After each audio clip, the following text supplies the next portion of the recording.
You know when Brooklyn Beckham, the golden son of a global dynasty, married the American heiress Nicola Peltz? It was supposed to be this incredible union of two powerhouse families. But instead, it seems to have kicked off a really bitter and very public family war. So let's dive in and unpack all the drama, the accusations, and what might actually be going on behind that carefully curated Beckham brand. And, using the word war here, it's really not an overstatement. This is so much more than your typical in-law squabble. The claims being thrown around are absolutely explosive, and they're shaking the very foundation of the Beckham empire. It's setting the stage for a celebrity family showdown like we have truly never seen before. So what's really at the heart of all this? Is this just a classic case of a mother who's struggling to let go of her son? Or is this about a new matriarch coming in and challenging the old guard? We're going to look at all the different stories, the key players, and the moments that have reportedly pushed this family right to its breaking point.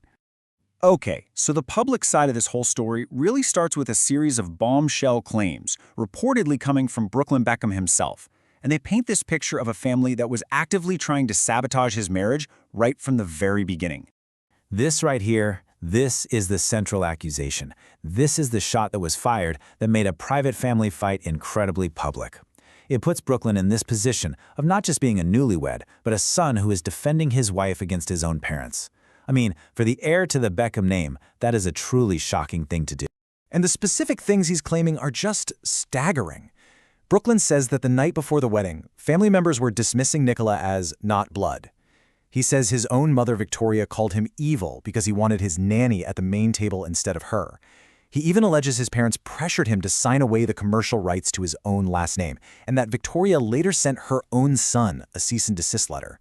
I mean, these are not small disagreements. These sound like fundamental betrayals. So, with tensions already this high, you can imagine the wedding itself wasn't exactly a fairy tale. It was reportedly a battleground. And two key events have become the absolute focus of this whole feud: the dress and the dance. First up, let's talk about the wedding dress. It's supposed to be a bride's dream, right? Well, in this case, it allegedly turned into a total nightmare. The big question is, was this deliberate sabotage by Victoria Beckham, or was it just one massive misunderstanding? So, according to Brooklyn's version of the story, Victoria had promised to design Nicola's wedding gown, and Nicola was apparently really excited about it.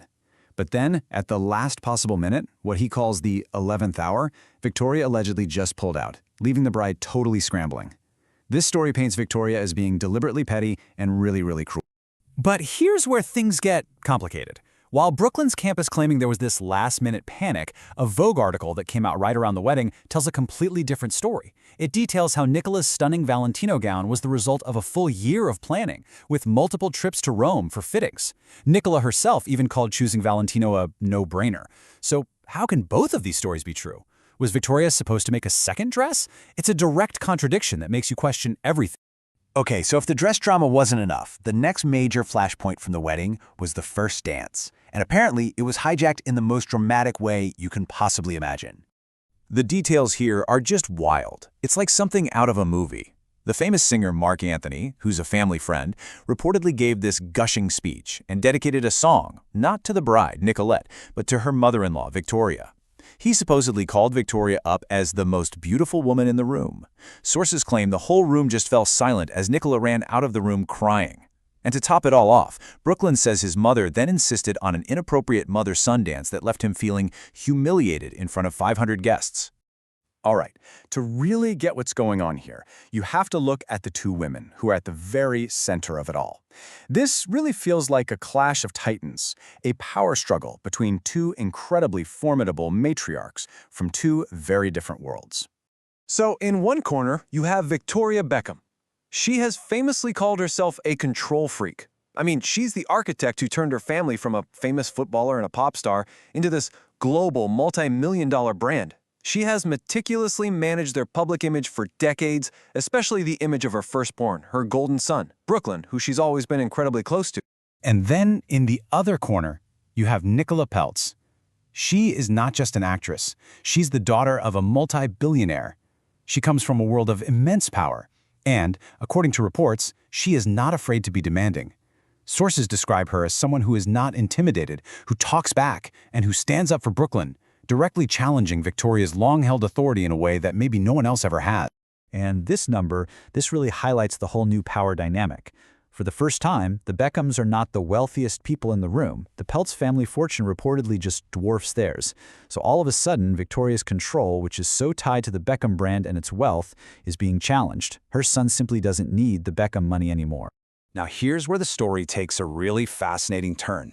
This battle between a Beckham and their new in-laws might feel totally new, but what if it's happened before?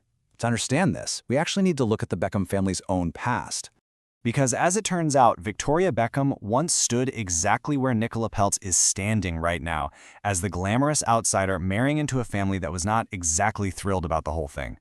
Yeah, think back to the late 90s, when David Beckham started dating Posh Spice. His own parents were reportedly really worried. They didn't like the whole pop star scene, the glitz and glamour, and they felt like it was a distraction. After the wedding, that rift got so deep that David and his father apparently barely spoke for years. Now, fast forward 2 decades, and Victoria finds herself playing the exact same role that her former in-laws once did. It's incredible, right? As one source put it, maybe this really is a generational curse. The pattern is identical. A son breaking away, a family feeling left behind, and a powerful new woman entering the picture. It's just a remarkable irony that Victoria now seems to be causing the same kind of conflict that she herself once had to endure. So if you strip away all the wedding drama and the he said, she said, what is this fight really about? What is truly at stake for the Beckham dynasty? Ultimately, this whole conflict seems to boil down to 3 things. First, control.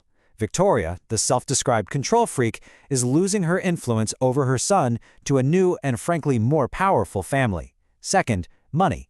The Peltz fortune makes Brooklyn financially independent, which cuts a key bond with his parents. And finally, brand. David and Victoria are fiercely protective of the Beckham brand, and this very public, very messy feud is maybe the biggest threat it has ever faced. And this all leaves us with one fascinating question.